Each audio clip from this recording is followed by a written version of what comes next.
Hey everyone, I did my project on predicting counterproductive work behaviors, often referred to as CWBs. Just a warning, I'm still coughing a bit and I apologize if I do during the presentation, but I'll do my best to avoid that. Let's get to it then.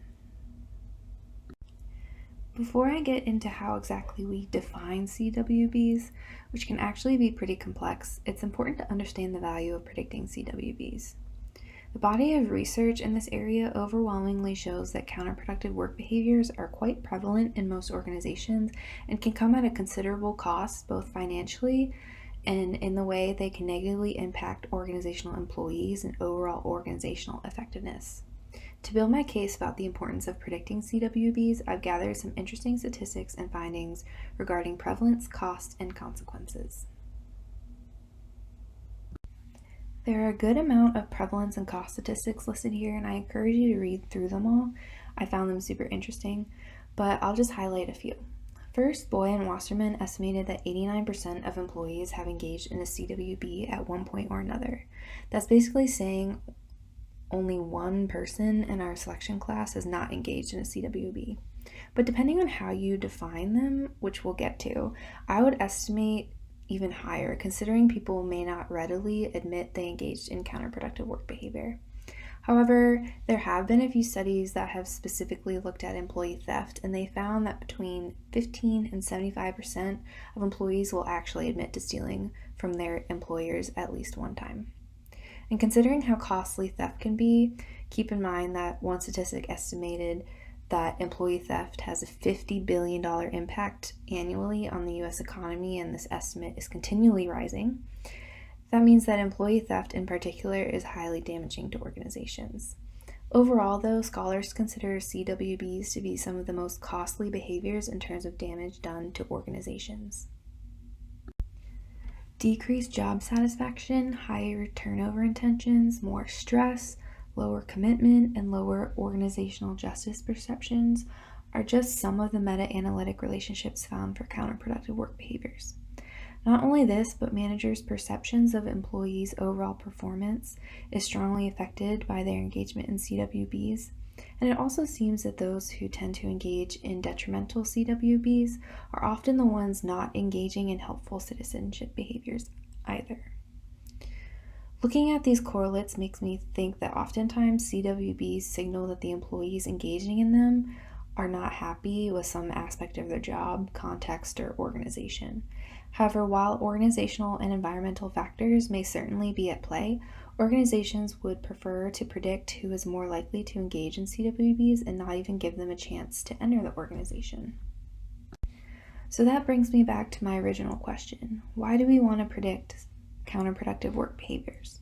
Well, from a selection standpoint, it's really so that we can work to weed out the metaphorical bad apples. Given its overwhelming prevalence, monetary losses, and its detrimental consequences for employees, it's no surprise that organizations have been increasingly interested in identifying antecedents of CWBs. And understanding CWBs and their antecedents is an important part of developing selection practices that are helpful in hiring workers who are less likely to engage in them. But to study and predict CWBs, we must first understand what they are and how to measure them. Now, CWB is considered to be a facet of job performance, along with task performance and OCBs, or citizenship behaviors, or contextual performance, however you'd like to label it. But CWBs are actually defined as any intentional behavior on part of an organization member viewed by the organization as contrary to its legitimate interests. Notably, this definition can encompass a broad range of specific acts. It also implies that the behavior and effect or harm of the behavior can be observed, so it's really focusing on the behavior itself and not the consequences. But that also means it's not examining the motive for the behavior, such as intentions to harm or any other social norms regarding deviance. Also, CWBs are not to be confused with counterproductivity itself, which is considered a tangible outcome of CWBs. But to give a bit of an origin story for this construct, about 30 years ago, Hollinger and Clark conducted a study that's now considered to be classic, in which they studied employee theft. This study led them to a broad concept of theft that they labeled property deviance and that they later distinguished from production deviance. But importantly, Hollinger and Clark used the term counterproductive behavior interchangeably with deviance. So these researchers were really the ones who introduced the construct of CWBs. So essentially what Hollinger and Clark did with production deviance and property deviance was to suggest that counterproductive work behavior is a multidimensional construct. And since its initial conceptualization, there have been numerous suggested models for CWBs, but I've outlined the main 4 models along with their specific factors on this slide. Of note, the one-factor model is seldomly used, but I included it in this slide because there have been multiple factor and structural analyses aimed at determining whether an overall CWB construct serves as a higher order level 1 factor. The results in this are mixed though, as are the results of a study recently conducted in an attempt to structurally integrate these models. There was not one clear way to integrate these models. But for the 2-factor model, you'll notice that it isn't the same dimensions as proposed by Hollinger and Clark, those production and property deviance dimensions. Instead, Robinson and Bennett believe that production and product deviance fail to include or account for the interpersonal nature of CWBs, and thus they conducted another study. So this was a multi-dimensional scaling study in which they had raters rate deviance behavioral incidents in regard to their similarity. They found that raters judged the counterproductive work behavioral statements as more similar if they had a similar target. So if the item was talking about a CWB towards the organization or towards a particular employee in the organization. The items were also rated more similarly based on severity, so a severe versus less severe kind of dimension. But Bennett and Robinson put forth a revised model in 2000 that got rid of severity as an organizing factor and focused solely on the target of the CWB. So Bennett and Robinson's 2 subcategories, the organizational deviance and the interpersonal deviance, or CWBs, are probably the most well-established and often researched dimensions of CWB. I know that at least 2 meta-analyses have examined this model directly, but of course there are always reasons to be cautious, especially about the comprehensiveness of the resulting 2-factor model here. Okay, so both Spector and colleagues, as well as Groyes and Sackett, believe that the 2 dimensions were insufficient. They were too broad to account for the entire construct space of CWBs at an optimal level of specificity, so they each expanded the model. Particularly, Spector and colleagues argue that the relationships of potential antecedents with specific forms of CWBs might be lost or kind of obscured if these CWBs were categorized in only 2 overall dimensions. Therefore, they use theory to organize CWBs into 5 different dimensions. However, they didn't really explicitly address why they chose these 5 facets in particular, as opposed to other potential facets or factors, nor did they explain why they chose 5. But on the other hand, Groyes and Sackett took a different approach. They started by collecting a comprehensive set of CWB items and then narrowed their item pool down to 66 once they removed for redundancies. They had SMEs sort these 66 items into 11 categories based on quote-unquote similarity of content, but the exact rationales for them forming these categories are not really clear from reading their paper alone. Regardless, Groyes and Sackett's model, this 11-factor model, seems to be both more fine-grained and comprehensive than the other models of CWBs.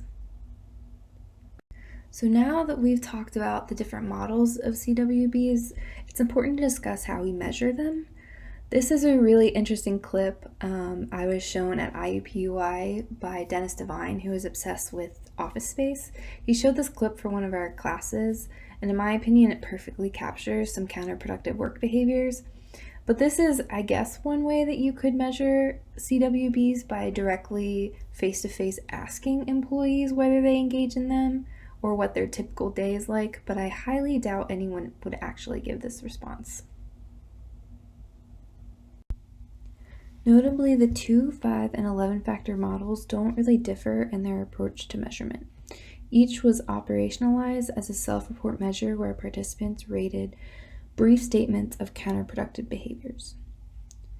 As far as the 1 factor model, studies have found that interpersonal deviance and organizational deviance, or CWBs, are highly correlated at 0.62, but that they do have differential relationships with personality variables and OCBs as well as other correlates, which makes it seem as though one factor, as a model with 1 factor, is not really appropriate.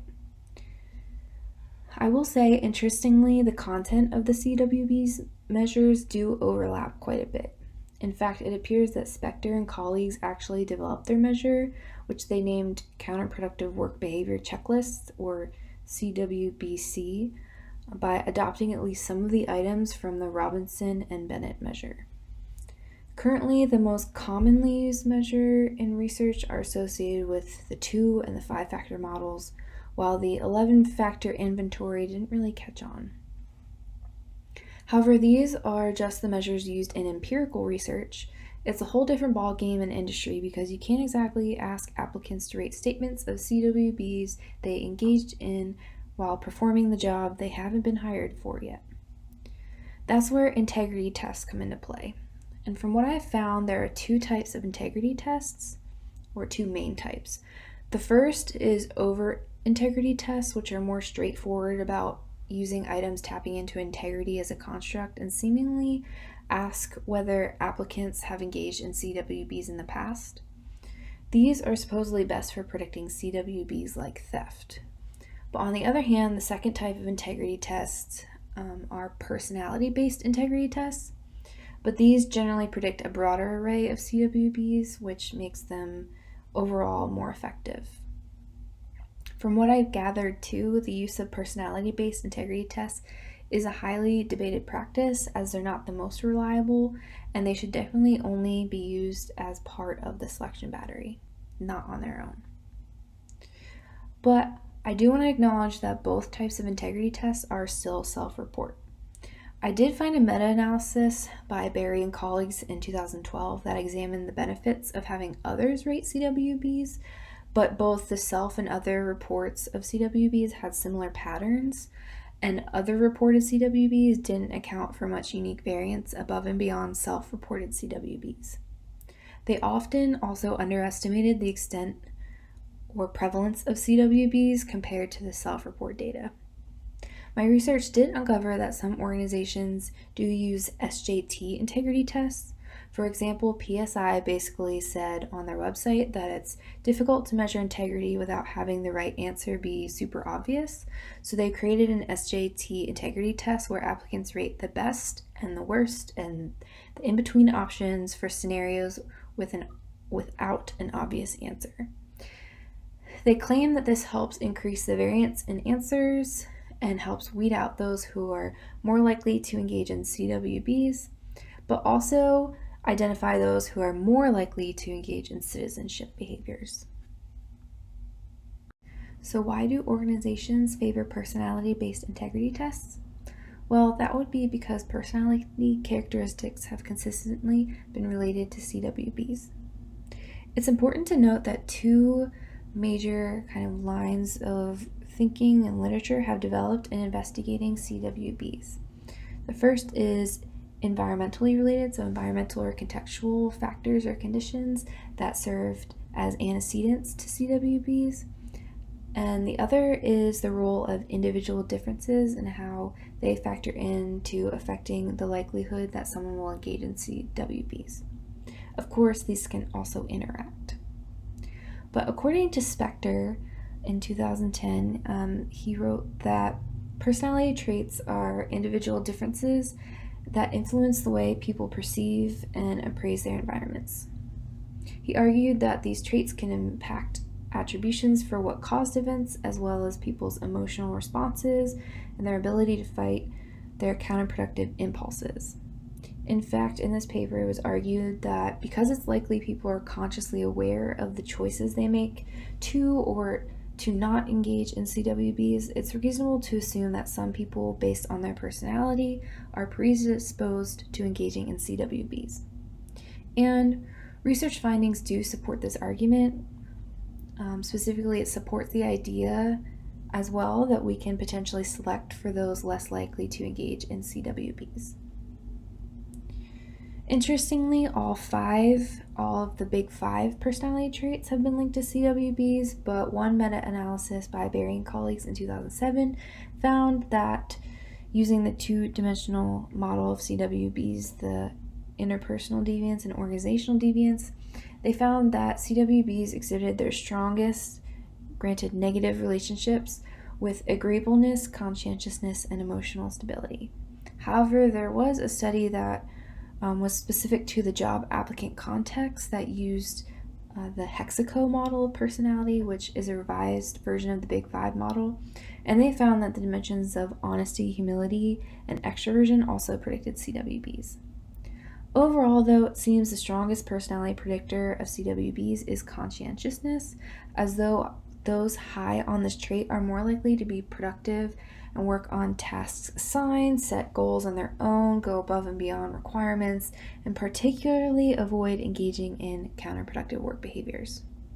There's also been some interesting research looking at the dark triad traits, and they have found that these three are positively correlated with CWBs. So the more one has of these traits, the more likely they are to engage in CWBs. It'll be interesting, though, to see if organizations use measures of the dark triad and selection practices in the future if they haven't begun to already. Beyond personality traits, though, scholars and researchers have further sought to examine individual characteristics or individual differences that may predict CWBs.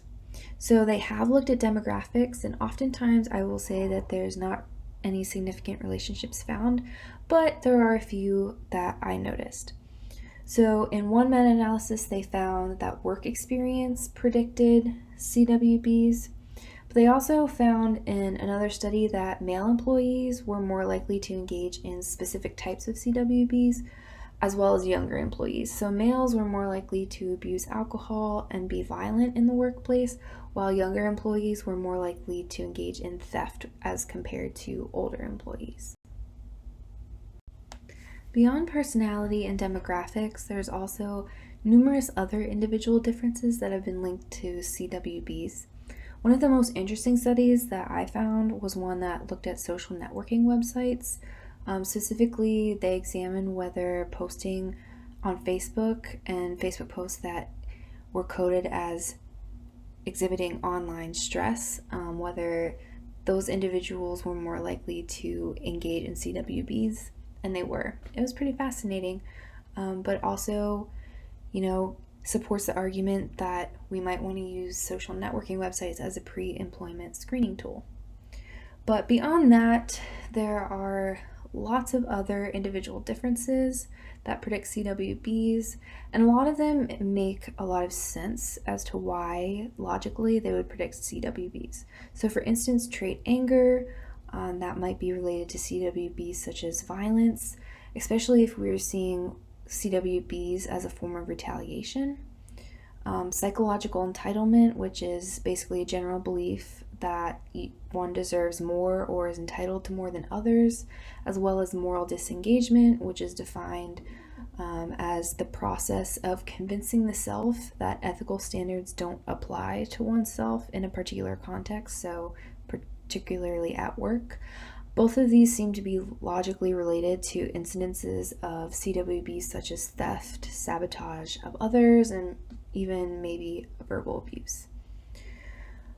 Then we have psychological attachment, which is an individual's experience of being mentally away from work, so kind of being switched off or maybe disengaged. This seems to link to CWBs such as poor quality of work and misuse of time and resources. These last three individual difference predictors of CWBs I found to be particularly interesting. So first, emotional intelligence may reduce CWBs because those high in this trait may be able to cope better with negative feelings and frustration that work problems often create. So we need to keep in mind that negative emotions and the desire to react or retaliate is considered a key cause of CWBs. And then those with higher emotional intelligence are more likely to be able to handle standard problems without undue negative emotions, whereas those lower in emotional intelligence may not be able to regulate their emotions as well and thus may act out in counterproductive ways. And then as far as self-esteem, interestingly enough, this was also negatively correlated with CWBs. And this is believed to be for a few reasons, one of which is that those high in self-esteem are motivated to perform their job well, which means refraining from CWBs. Another is that those high in self-esteem are also likely motivated to view themselves positively, and thus engaging in CWBs, which are seen as negative in nature, would not really align with their self-concept and thus result in negative self-judgments. And then finally, some researchers pulled from the field of criminology, where there are consistent findings linking low intelligence or lower intelligence and criminal activity, to theorize that those lower in cognitive ability may be more likely to engage in CWBs. And they did find evidence to support this, and they subsequently labeled cognitive ability the so-called forgotten trait for predicting CWBs. Of note, though, they did use objective measures of CWBs. And while not all CWBs are illegal or criminal, behaviors like breaking rules and norms are all against societal/organizational interests, and those with higher intelligence are more likely to have more sophisticated moral reasoning and the ability to inhibit counterproductive urges by seeing potential negative consequences of these behaviors and seeking to avoid them. Beyond individual differences and individual characteristics, researchers have also looked at organizational stressors and organizational factors, contextual variables, etc., that also can play a role in engendering the engagement of counterproductive work behaviors.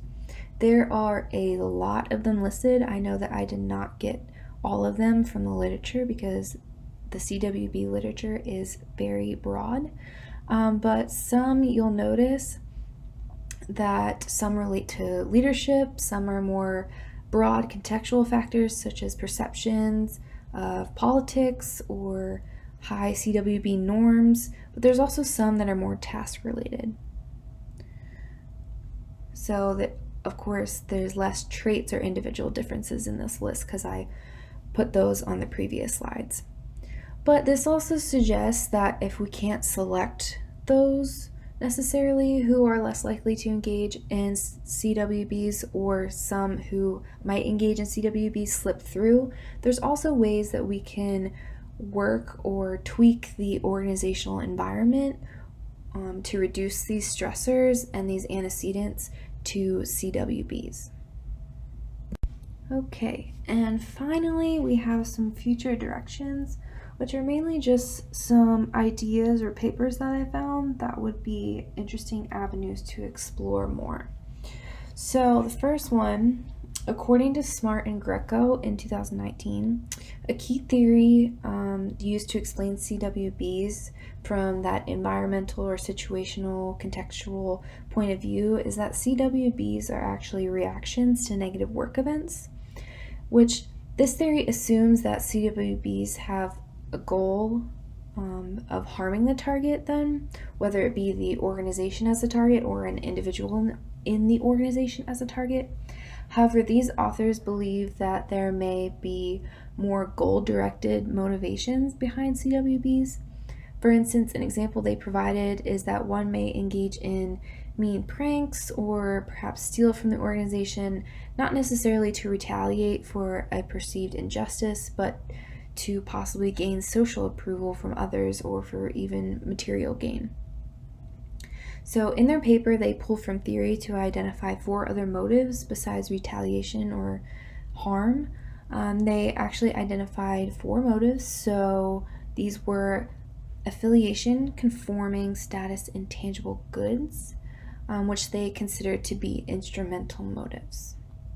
Interestingly, they found that these 4 motives accounted for about 57% of motivation for engaging in CWBs towards the organization, and 75% of the motivation for CWBs directed towards individuals in their organization. So it seems as though these instrumental motives may play a large role in explaining and predicting CWBs. I'm not exactly sure how conducive they are to being screened for in selection practices, but nonetheless, it's an interesting future direction to explore.